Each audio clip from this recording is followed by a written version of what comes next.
Hoje nós estamos encerrando o mês da juventude, mas com certeza, e eu oro para que Deus continue avivando o coração daqueles jovens e adolescentes que passam por nossa igreja, que estão na nossa igreja, que congregam conosco, para que o serviço continue pós-mês da juventude, né? Que o serviço a Deus e à igreja continue pelo o resto das suas vidas, até que o Senhor volte ou até que o Senhor nos leve para a presença dele. Meus irmãos, hoje nós estamos com a temática da eternidade. Os irmãos devem ter reparado no mês e ouvido também nós falarmos sobre alguns temas muito específicos sobre a pessoa de Deus, sobre Deus, os atributos do Senhor. No primeiro domingo nós falamos sobre onipotência. No segundo domingo nós falamos sobre onisciência. No terceiro domingo nós falamos sobre onipresença. E nesse quarto domingo nós encerramos essa série de mensagens falando sobre a eternidade. Nós falamos sobre um Deus que tem todo poder, sobre um Deus que tem todo conhecimento, toda sabedoria, um Deus que é dono de toda presença, a gente está em todos os lugares. E nós hoje encerraremos falando de um Deus que é eterno, de um Deus que era, que é e que sempre será. De um Deus que está para além do tempo, para além da finitude, para além daquilo que nós possamos dar uma data de início e uma data final, uma data de validade. Esse é o nosso Deus.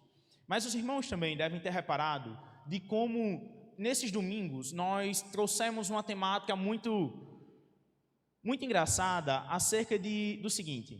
Nós começamos falando sobre onipotência. Vocês lembram como foi a mensagem? Falamos de um rei que tentou ser divino.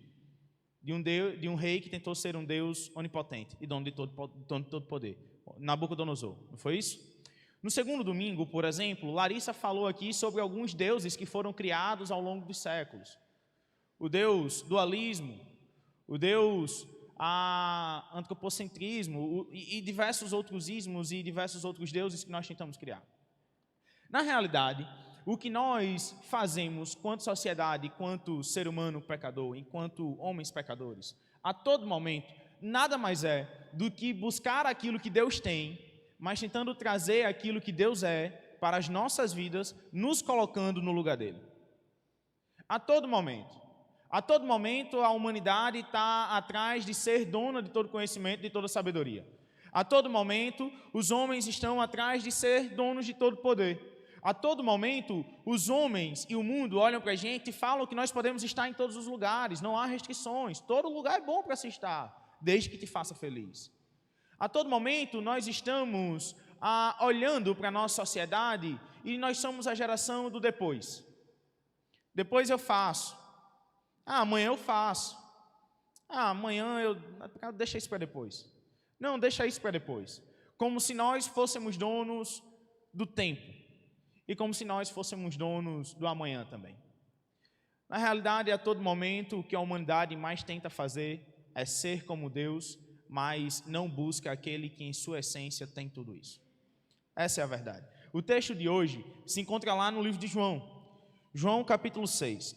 Na última aula da EBD nós falamos sobre os evangelhos e nós até citamos o evangelho de João e nós falamos sobre como João ele segue um caminho um pouco diferente dos evangelhos sinóticos. João capítulo 6, a partir do versículo 60. Enquanto Mateus, Marcos e Lucas, eles seguem uma lógica contando da seguinte forma: Jesus fez tal coisa porque era Deus. João ele já chega quebrando esse paradigma e esse estilo literário no seu primeiro versículo. Ele já começa falando que Jesus era Deus. E por ser Deus, ele fez isso, isso e isso. João ele segue essa linha. João é um livro mais filosófico. João é um livro onde ele vai enaltecer muito mais o lado divino de Jesus Cristo. Não é à toa que o evangelho de João é conhecido como o evangelho do Filho de Deus. E nós vamos falar hoje um pouco sobre Cristo, um pouco sobre Jesus, um pouco sobre o Deus eterno. Nós vamos falar hoje sobre o Cristo que em sua essência é eterno, sobre o Deus que em sua essência é eterno, sobre aquele que por si só é dono de todo o tempo, porque ele já existia muito antes de termos uma concepção sobre tempo ou sobre quantas horas a Terra precisa para girar em torno de si mesma, ou em quantos dias a Terra precisa para girar em torno do Sol.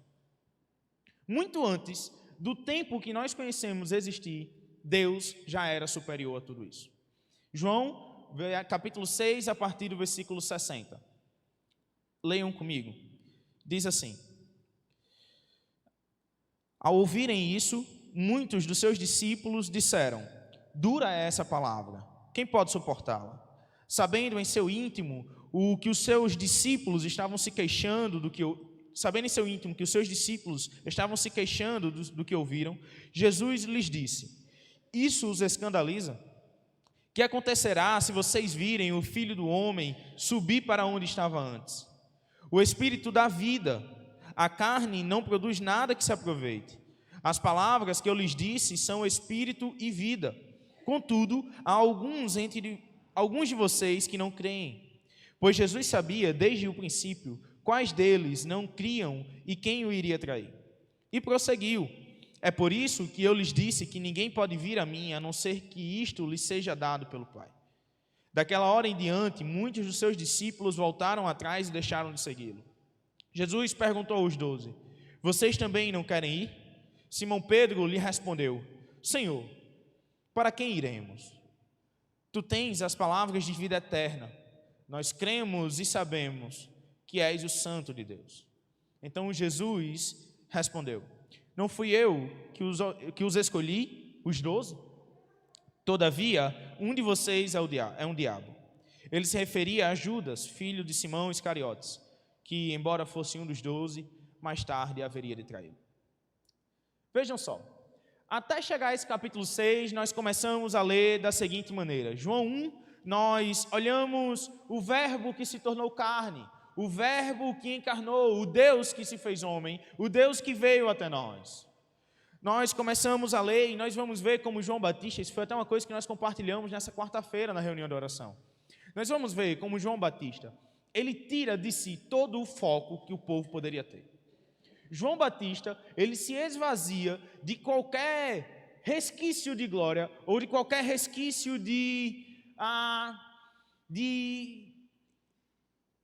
como é que eu posso achar essa palavra? Ele se esvazia de qualquer observação, de qualquer visão, de qualquer fama que ele poderia ter. Ele tira de si todo esse peso de glória. A todo momento, João Batista, ele fala assim, diz, olha, vem depois de mim alguém que já era antes de mim. E João Batista, ele começa com esse diálogo, diz, olha, aquela pessoa que vem depois de mim, aquele Messias que eu anuncio, é alguém tão grandioso, tão santo, que eu não sou digno nem mesmo de amarrar as suas sandálias. Olha, aquele que vem depois de mim é o Cordeiro que vai tirar o pecado do mundo. Aquele que vem depois de mim, eu batizo com água, só que vem um depois de mim que é tão maior do que eu, que batiza com o Espírito Santo. João Batista, ele se esvazia de qualquer fama que poderia ter para dar glória somente a Cristo.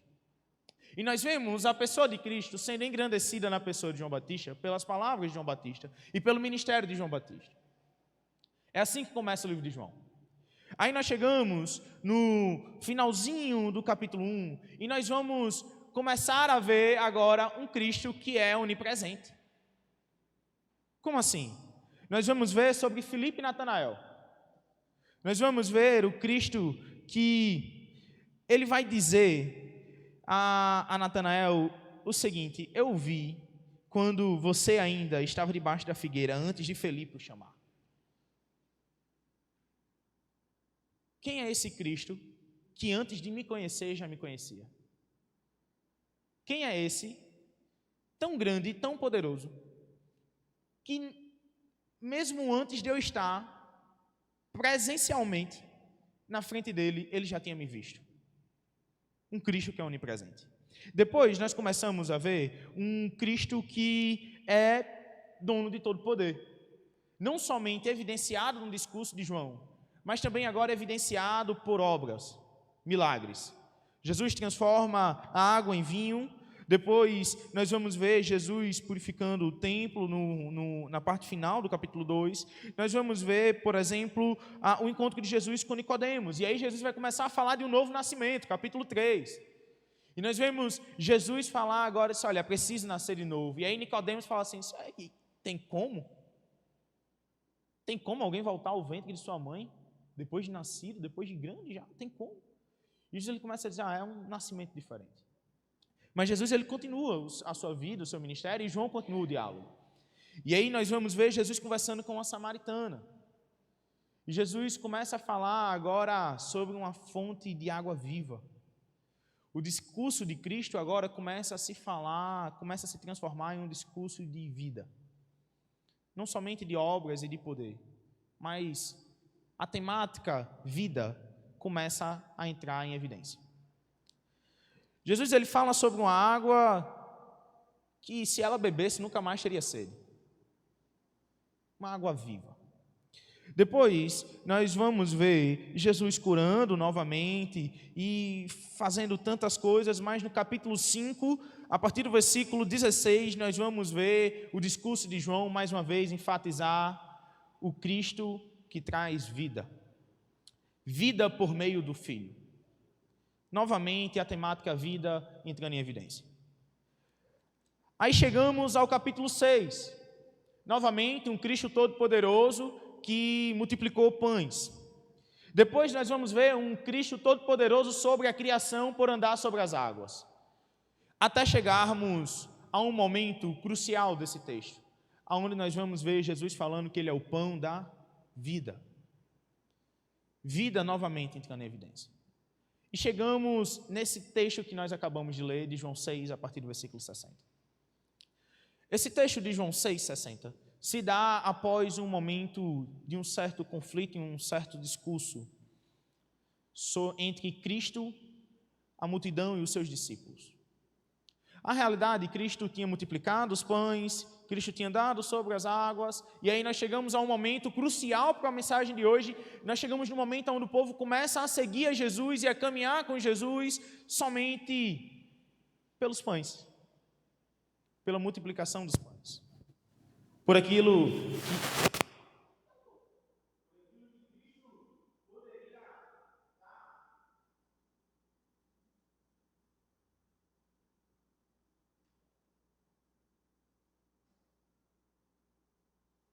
Oi? Oi, voltou.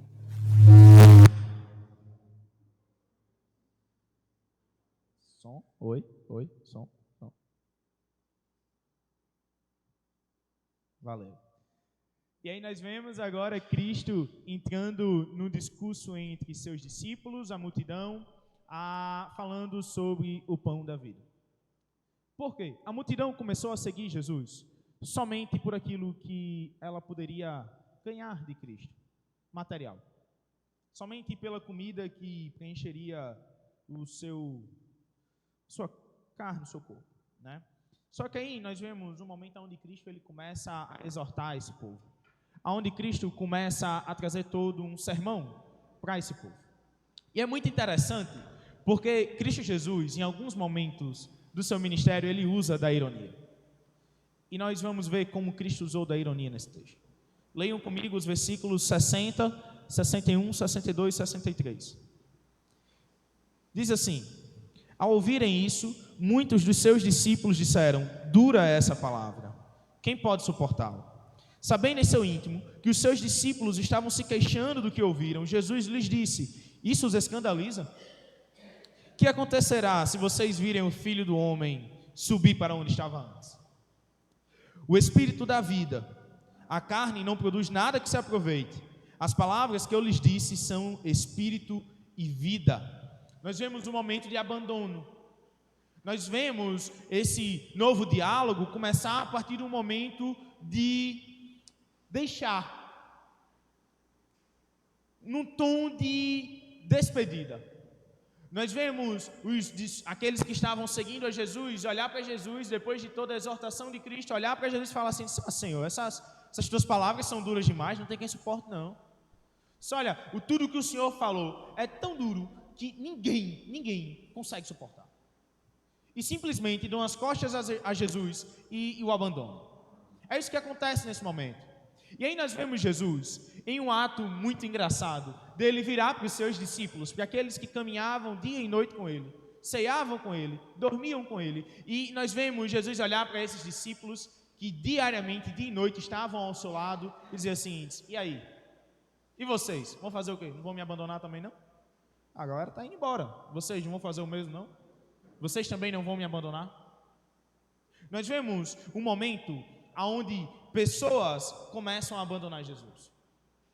A verdade incomoda.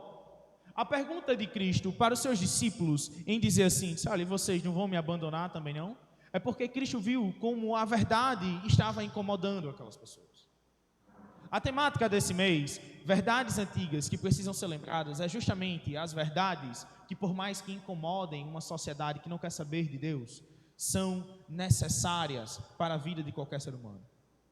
É a verdade de que Deus, a todo momento, e por sempre, por toda a eternidade, foi onipotente, onipresente, onisciente e eterno.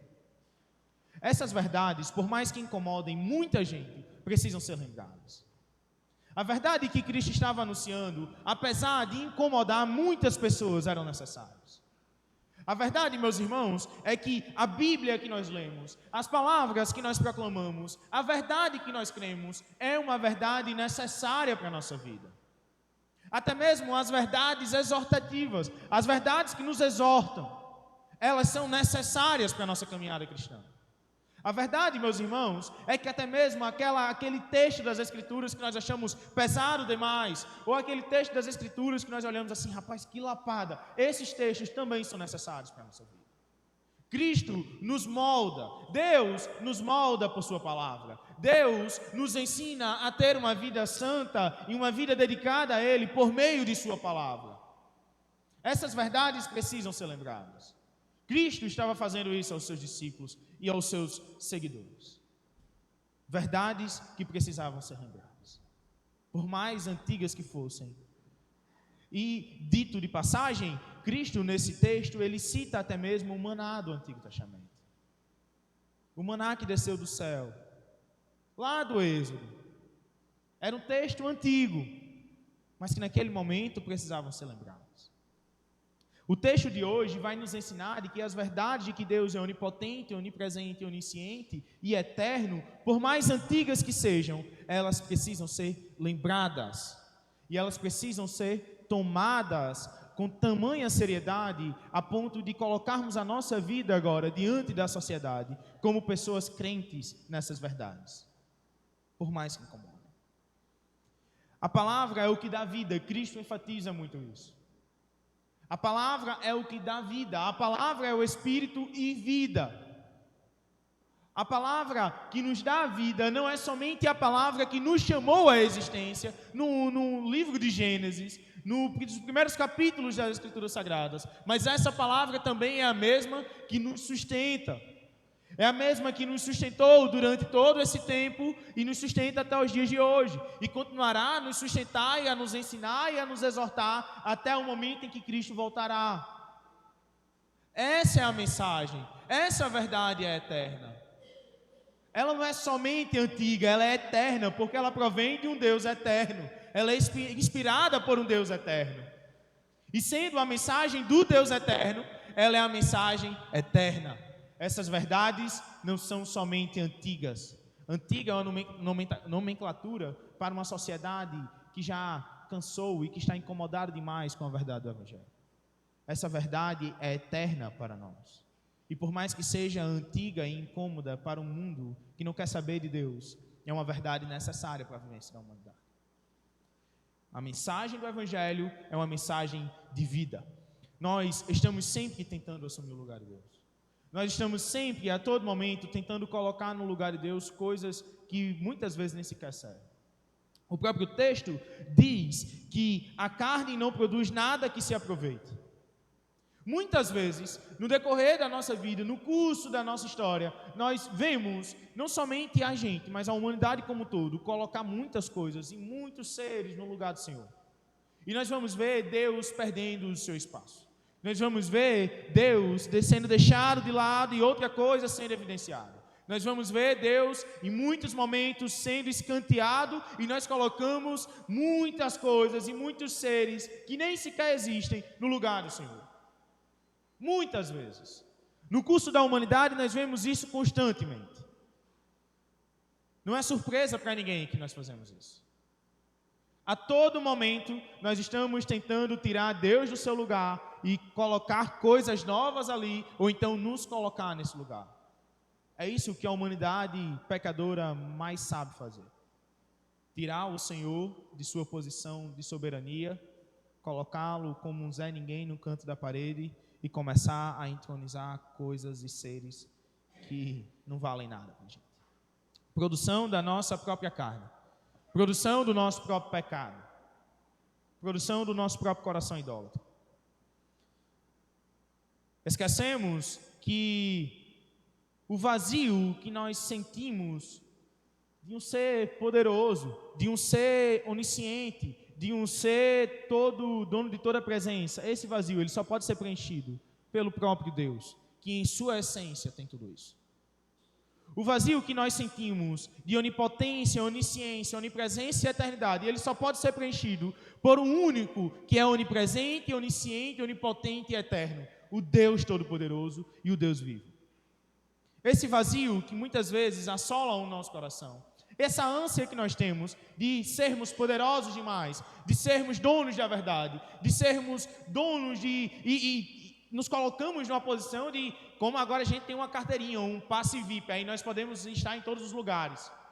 Essa ânsia que nós temos por sermos quem nós não somos, ela só é preenchida quando nós entendemos que o único que tem tudo isso e que é dono de todos esses atributos em sua própria essência é o Deus Todo-Poderoso. Essa ânsia, a partir desse momento, quando nós reconhecemos o Senhor como dono e único dono de todos esses atributos, ela é simplesmente quebrada.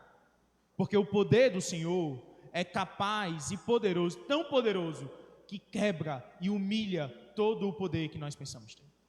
Porque o conhecimento de Deus é tão grande e tão ilimitado que ele humilha e quebra todo o sentimento de conhecimento que nós temos. Porque Deus é tão onipresente e ele prova constantemente de que está em todos os lugares, que todas as vezes que nós achamos que somos onipresentes, Deus quebra tudo isso e nos humilha para mostrar que somente Ele é dono de toda a presença. E de como, cada vez mais que nós olhamos para a nossa vida e nos achamos donos do amanhã, Deus, mais uma vez, nos humilha e quebra todo o nosso pensamento e mostra que somente Ele é eterno.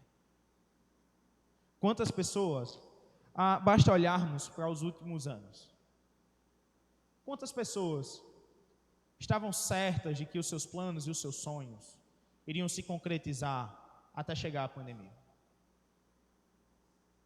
Quantas vidas estavam vivendo longe do Senhor e tratando como se Deus fosse um Zé Ninguém, fosse somente um ser antigo, e não deram importância ao Senhor, e tiveram suas vidas interrompidas por uma doença?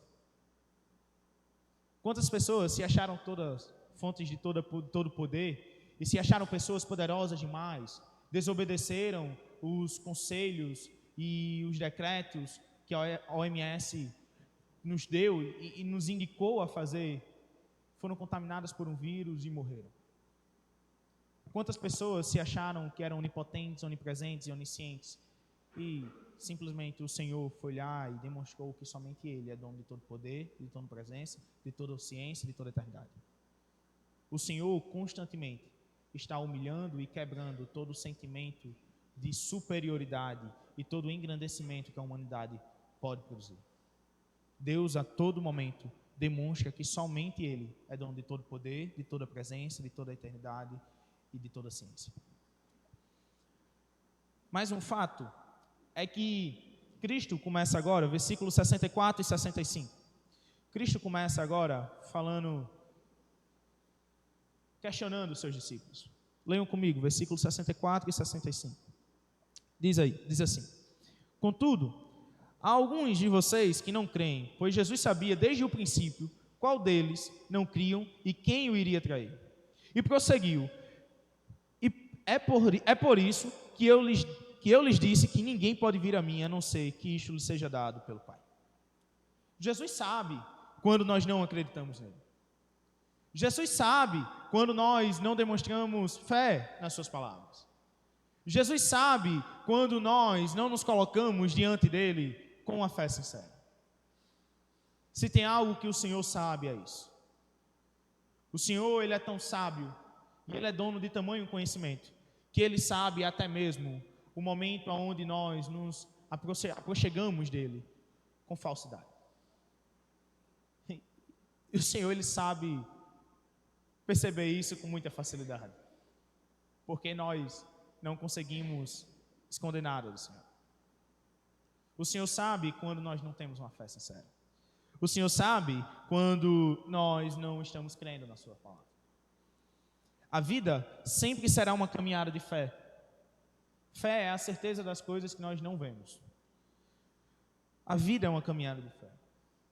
A vida é uma caminhada constante de crer naquilo que nós nem sequer vemos.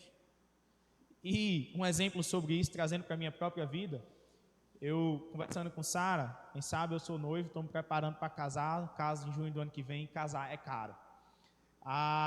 E Sara fala assim, amor, a gente vai morar onde? Vai morar em apartamento, casa? Eu disse, minha filha, eu não sei. Não sei como é que vai ser daqui para frente, não. Mas eu sei que eu tenho fé, por mais que eu não esteja vendo, mas eu tenho certeza de que Deus, em algum momento da minha vida, vai me dar uma casa de 3 quartos e um quintal onde eu possa criar minhas galinhas. É a minha fé no Senhor. Por mais que eu não veja essa casa de 3 quartos para criar muitos filhos e um quintal onde eu possa criar minhas galinhas, mas eu tenho fé de que o Senhor, em algum momento da minha vida, se for da vontade dele, ele vai me dar uma casa de 3 quartos com um quintal onde eu possa criar minhas galinhas. O irmão Jocélio está aqui, a sua esposa compartilhou, eu queria muito uma casa com uma cozinha grande ou 2 cozinhas. Orei ao Senhor, o Senhor me deu uma casa com 2 cozinhas.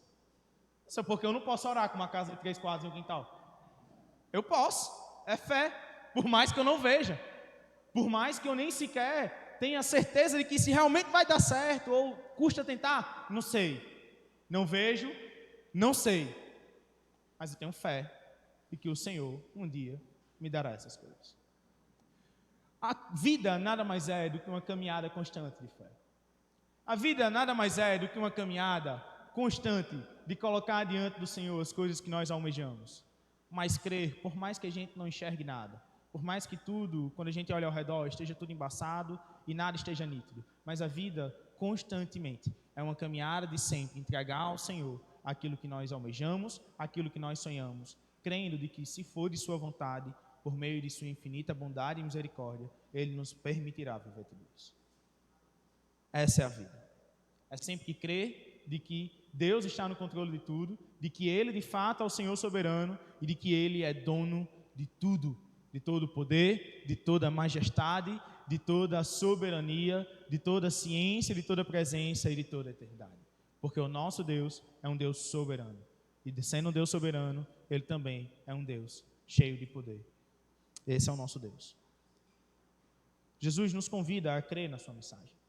Jesus nos convida a crer nas suas palavras. Jesus nos convida a crer naquilo que somente Ele pode fazer.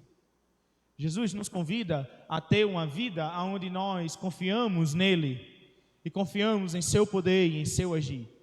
Jesus nos convida a uma vida onde nós reconhecemos que nós não somos os controladores de tudo isso. Jesus nos convida a uma vida onde nós reconhecemos de que dependemos dele e de que somente Ele é Senhor. Jesus nos convida a isso, a essa vida, a ter esse testemunho, a ter esse estilo e prática, a esse cotidiano de constantemente dedicar ao Senhor todas as coisas, porque somente Ele tem poder para agir em situações impossíveis e somente Ele controla todas as coisas. É essa a vida que Jesus nos convida a viver. E nos versículos finais, nós chegamos então agora ao grande ponto. Vocês repararam que na primeira mensagem que eu preguei, eu só cheguei de fato ao tema no último ponto, né? E nós chegamos no último ponto, então nós falamos agora sobre a eternidade. Jesus, ele começa agora essa perícope, essa parte desse texto, com um questionamento, e um questionamento muito válido. Versículos 66 até os 70. Diz assim: daquela hora em diante, muitos dos seus discípulos voltaram atrás e deixaram de segui-lo. Jesus perguntou aos 12, vocês também não querem ir? Simão Pedro lhe respondeu, Senhor, para quem iremos? Tu tens as palavras de vida eterna. Nós cremos e sabemos que és o Santo de Deus. Então Jesus respondeu: não fui eu que os escolhi, os 12. Todavia, um de vocês é um diabo. Ele se referia a Judas, filho de Simão Iscariotes, que embora fosse um dos 12, mais tarde haveria de trair. Nós começamos agora esse texto com uma informação de que muitos discípulos abandonam a Jesus. E o versículo seguinte, ele já traz o questionamento de Cristo: e vocês também não vão embora? A verdade, meus irmãos, é que Deus, todos os dias, olha para nós e nos questiona: sei, você também não vai me abandonar? Você também não vai embora? Você também não me dará as costas? Esse questionamento do Senhor para as nossas vidas nada mais é do que um incentivo a olharmos para os nossos dias e finalmente depositarmos toda a nossa esperança no Senhor Todo-Poderoso. A resposta de Pedro vai nos confirmar isso. Pedro, ele olha para Jesus e ele responde diante de todos, dizendo: Senhor, para quem iremos? Me diga, Senhor, para onde é que a gente vai? Para quem é que a gente vai? Me diga quem é que a gente vai procurar. Me diga, Senhor, esse povo está te abandonando, mas me diga para onde é que a gente vai? Se somente o Senhor tem palavras de vida eterna. Senhor, me diga para onde é que nós vamos? Nós não temos ninguém, Senhor, além de Ti. A verdade, meus irmãos, é que abandonar a Cristo é muito fácil. A verdade é que sempre será mais fácil darmos as costas para o Senhor. A verdade, meus irmãos, é que a todo momento será bem mais fácil simplesmente darmos as costas, abandonarmos a fé e simplesmente seguirmos o curso de nossas vidas, sem crer que Deus controla tudo e crendo que nós somos os donos do nosso próprio amanhã. É muito mais fácil fazer isso. É muito mais fácil seguir a vida da forma que eu quero, a seguir a vida da forma como Deus pede para que eu viva. É muito mais fácil eu seguir a vida da maneira como eu achar melhor, do que seguir a vida obedecendo aquilo que o Senhor me pediu. Porque é muito mais fácil seguirmos a vida achando que nós somos os nossos próprios senhores.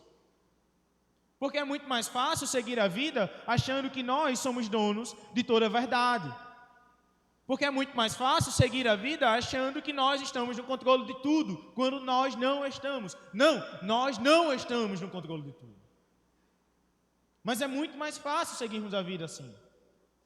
Sabe por quê? Porque é muito mais fácil a gente achar e fazer amizade com qualquer pessoa nessa terra que pense dessa maneira. Porque é muito comum nós acharmos pessoas que vivem dessa maneira. Porque é muito comum nós olharmos para o mundo lá fora e olharmos: olha, fulaninho aí, olha, todo domingo está em festa, tem um carrão, dinheiro no bolso, aí, ó, nem é crente, e eu todo domingo vou para a igreja. Todo domingo vou para a igreja. Fulaninho aí, ó, cheio de dinheiro no bolso, e eu todo mês tenho que devolver o dízimo para o Senhor. É muito mais fácil a gente seguir a vida dessa maneira. Porque o nosso ser, a todo momento, está querendo correr para distante do Senhor. Porque a nossa natureza pecadora, a todo momento, está se inclinando para distante do Senhor. Porque a nossa sociedade, a todo momento, está olhando para Deus e achando que Ele é um ser antigo demais e que a sua verdade também é antiga. E a todo momento, a humanidade, o que ela mais sabe fazer é simplesmente tirar o Senhor de sua soberania e do seu trono soberano, tirar a sua verdade como sendo fonte de poder e de transformação de vida, colocá-los de escanteio e simplesmente seguir o curso de suas vidas como se elas fossem agora os senhores de seu próprio coração. É muito comum. Ou diremos que não é? Diremos que nossa sociedade não vive assim. Ela vive assim. É assim que ela vive. Mas Pedro, ele reconheceu algo muito belo. Ele não somente questionou Jesus perguntando para onde eles iriam. Ele questionou Jesus com uma condição: Senhor, me diga para onde é que a gente vai. Mas não diga qualquer lugar não. Diga um canto que assim como o Senhor tem palavras de vida eterna. Não temos. Só o Senhor tem palavra de vida eterna. Nós chegamos agora no momento da eternidade. Vocês lembram do texto lá, quando eu comecei a introdução da mensagem, eu falando desde o capítulo 1, né, até chegar no 6. De como em algum momento desses capítulos, nós começamos a falar sobre vida. Mas não era qualquer vida, era uma vida eterna. Nós chegamos nesse momento agora abordando uma vida que não tem um final, mas uma vida sem fim, uma vida eterna. Pedro, ele reconhece que somente Cristo tem palavras de vida eterna. Lembrando que Cristo é o verbo encarnado, Cristo é a própria vida. Somente Jesus é o caminho, a verdade e a vida. É somente em Cristo que nós encontramos não somente uma estrada, um caminho que nos leva a Deus. Não somente uma vida comum ou uma vida qualquer, mas uma vida eterna. E não somente isso, encontramos em Cristo as verdades que nós necessitamos para as nossas vidas. Cristo se torna agora o centro de todos os nossos olhares, o centro de toda a nossa atenção, onde o nosso coração deve estar firmado em Cristo e unicamente nele, porque somente Ele tem palavras de vida eterna. Essa é a condição de Pedro. Senhor, nós podemos ir para qualquer lugar, isso é um fato. Eles podem ir para qualquer canto, eles podem atravessar o mar de volta. Eles podem voltar para suas casas, eles podem procurar novas pessoas, uma nova religião. Mas só Tu, Senhor, tens palavras de vida eterna. No final das contas, meus irmãos, tudo aquilo que nós almejamos ser, nós encontramos em Cristo. Nós encontramos em Deus. E todo vazio que o nosso coração, ele busca preencher, trazendo a glória para o próprio ser humano, esse vazio só é preenchido com a presença do próprio Deus. Esse vazio, ele só é preenchido quando nós tomamos consciência de quem Deus é. Do Deus onipotente, onipresente, onisciente, do Deus eterno. Do Deus que nos promete não somente uma vida passageira, mas uma vida eterna. Esse é o nosso Deus. A condição de Pedro foi essa. Senhor, nós podemos ir para qualquer canto, mas nenhum deles, nós teremos aquilo que nós só temos em Ti. A minha oração, meus irmãos, é para que Deus coloque no coração da nossa juventude a consciência de que por mais que ela ande por muitos lugares, de que por mais que a nossa juventude caminhe por muitas rotas, ande em muitas ruas, visite muitos lugares, participe de muitas coisas, de muitas programações, mas ela só encontrará aquilo que ela realmente precisa e necessita para preencher o vazio do seu coração em Cristo.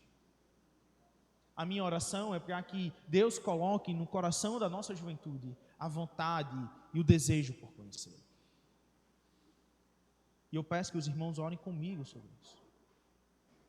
Não deixem de orar pela nossa juventude. Não deixem de orar para que Deus, de fato, coloque no coração da nossa juventude o desejo de conhecê-lo.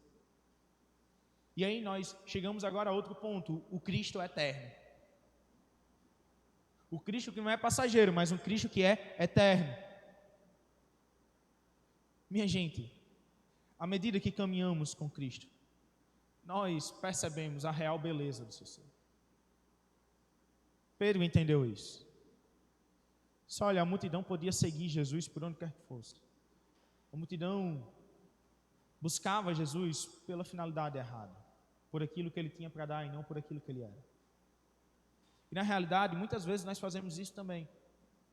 Na realidade, muitas vezes nós buscamos o Senhor por aquilo que Ele pode nos dar e não por aquilo que Ele de fato é.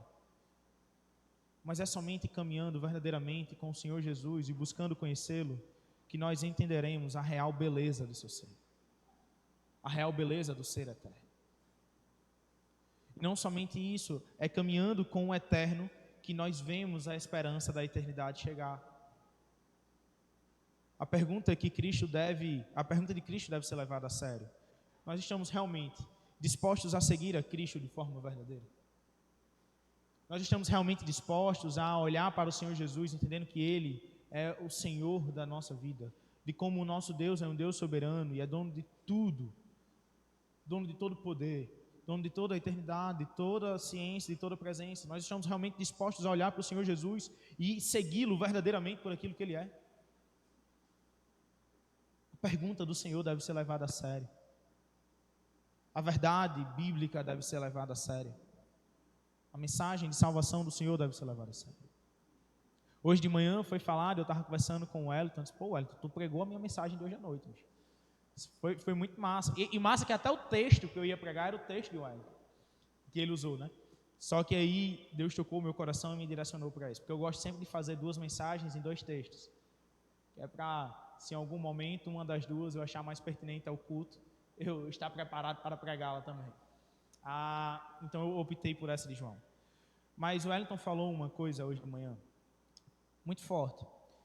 Ele disse assim, olha, à medida que nós olhamos para o Senhor, nós nos distanciamos das coisas terrenas.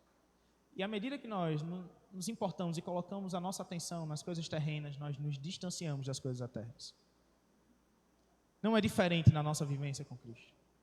À medida que nós colocamos os nossos olhos no Deus eterno, no Cristo eterno, nós também almejamos uma eternidade.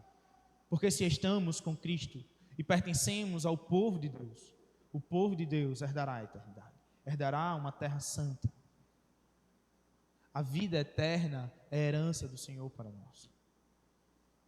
Eu não sei quantos aqui já foram ao cemitério do Alecrim, e aí a gente vai entrar agora num assunto engraçado. O cemitério do Alecrim é um ponto muito histórico da nossa cidade.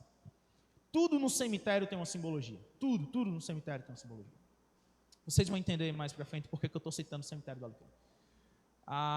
O cemitério do Alecrim ele é muito rico em estatuetas. Quer dizer, não mais porque já roubaram um bocado.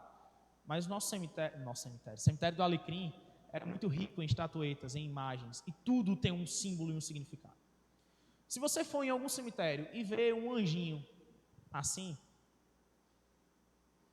significa dizer que a família daquela pessoa que morreu tinha esperança.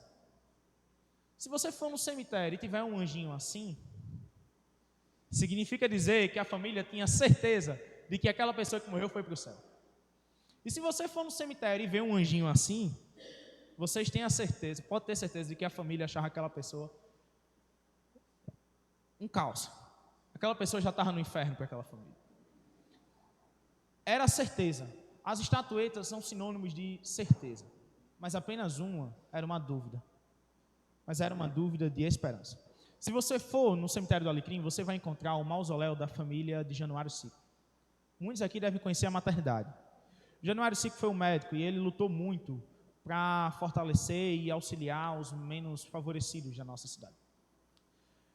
E ele tinha uma filha que ele amava muito, ele amava a sua filha, a sua esposa.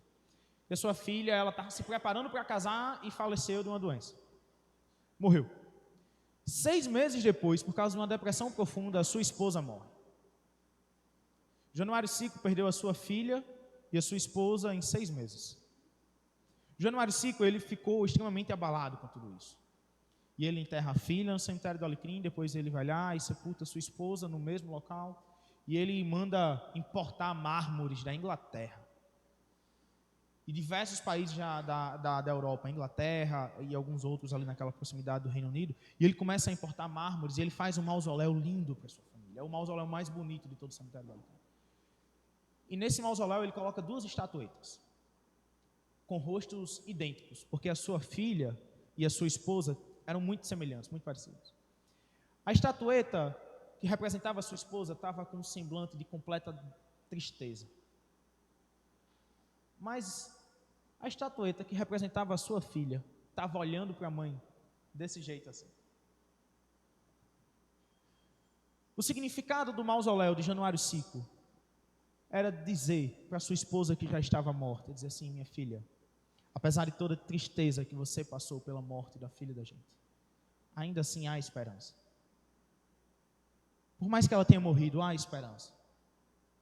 Até então, nenhum historiador, pelo menos, confirmou que Januário Sico era crente. Mas vocês vão entender agora o porquê disso tudo. A verdade, meus irmãos, é que a caminhada com Cristo, apesar de toda a dificuldade, apesar dos momentos muito difíceis que nós passamos, e apesar até mesmo dos momentos de intensa tristeza e de imenso pesar que nós vivemos, para o crente, até mesmo aí ainda há esperança. Porque a morte nada mais é do que o começo de vida para aqueles que creem em Jesus. A eternidade do nosso Deus, o Deus eterno, é compartilhada conosco a partir do momento em que Cristo nos salvou e nos retirou das amarras do pecado. E agora a caminhada com o eterno nos dá a esperança de eternidade. E a caminhada com o Deus eterno nos dá agora a esperança, não mais de uma vida finita, mas de uma vida eterna. À medida que nos aproximamos do eterno, nós mais queremos viver a eternidade com Ele. A minha oração é para que o Deus eterno coloque no nosso coração o desejo fiel e uma resposta sincera a caminhar com Ele, a fim de viver também a eternidade com Ele. Não somente de uma vida caminhando com Cristo, mas também de uma eternidade vivendo com o Senhor. E esse sempre será o maior consolo do crente. É saber que apesar de todas as aflições da vida, apesar de toda a tristeza que nós podemos passar, e apesar de todas as aflições e dificuldades que nós podemos enfrentar, o Deus eterno nos resgatou para a eternidade. Nós viveremos com o Senhor eternamente, a partir do momento em que tomarmos uma decisão muito importante. Estamos realmente dispostos a seguir o Senhor e a caminhar com Cristo? Estamos realmente dispostos a caminhar com Cristo, independente das situações? Estamos realmente dispostos a enfrentar dificuldades e aflições com o Senhor? O questionamento de Cristo deve ser levado a sério. Vamos orar ao Senhor? Senhor Deus, nosso Pai, nós te agradecemos pelo dia de hoje. Nós estamos diante de Ti, ó Deus, como povo Teu. Senhor, muito obrigado, porque mais uma vez a Tua mensagem nos ensina de que as Tuas verdades precisam ser lembradas. Senhor, muito obrigado, porque mais uma vez o Senhor nos mostrou e nos consolou a partir do momento em que nós começamos a olhar para a eternidade. Obrigado, Senhor, porque nós vimos que o Senhor não é somente dono de todo poder, dono de toda a ciência, de toda a presença, mas o Senhor também é um Deus eterno. E por misericórdia e compaixão nos resgatou e nos salvou para a eternidade. Senhor, muito obrigado. Obrigado, ó Deus, porque o nosso coração, por mais que tente se afastar de Ti, por mais que tente, ó Deus, colocar em Teu lugar coisas e seres que muitas vezes nem existem, Senhor, muito obrigado, porque em todos esses momentos o Senhor cada vez mais se mostra, ó Deus, soberano sobre tudo. Obrigado, Senhor, porque nós reconhecemos mais uma vez de que o Senhor é o Senhor soberano sobre nossas vidas.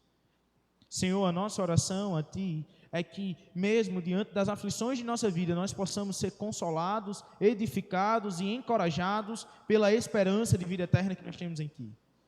Senhor, não somente isso, ó Pai, não somente isso, mas coloque, ó Deus, no nosso coração o desejo constante de responder aos Teus questionamentos com sinceridade.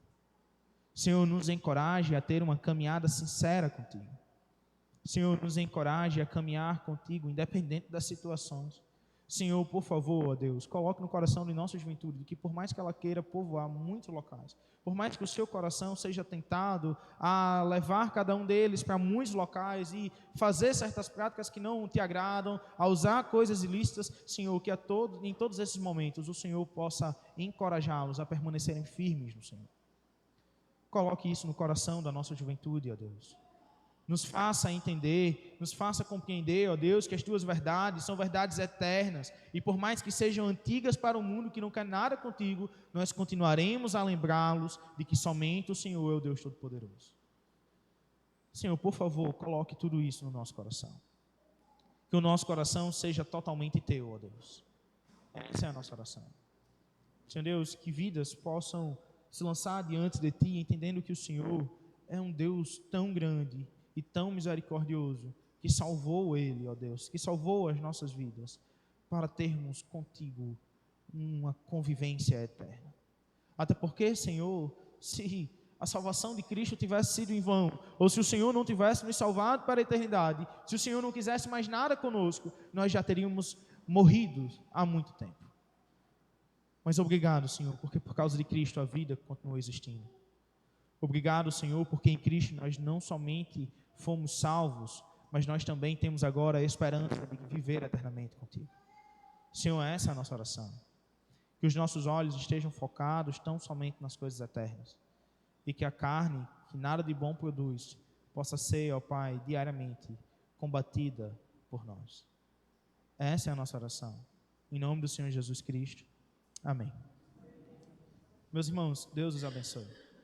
Se há alguém entre nós que deseja se lançar diante do Senhor e responder o questionamento do Senhor, dizendo que quer sim viver com Ele eternamente, faça um sinal com uma de suas mãos.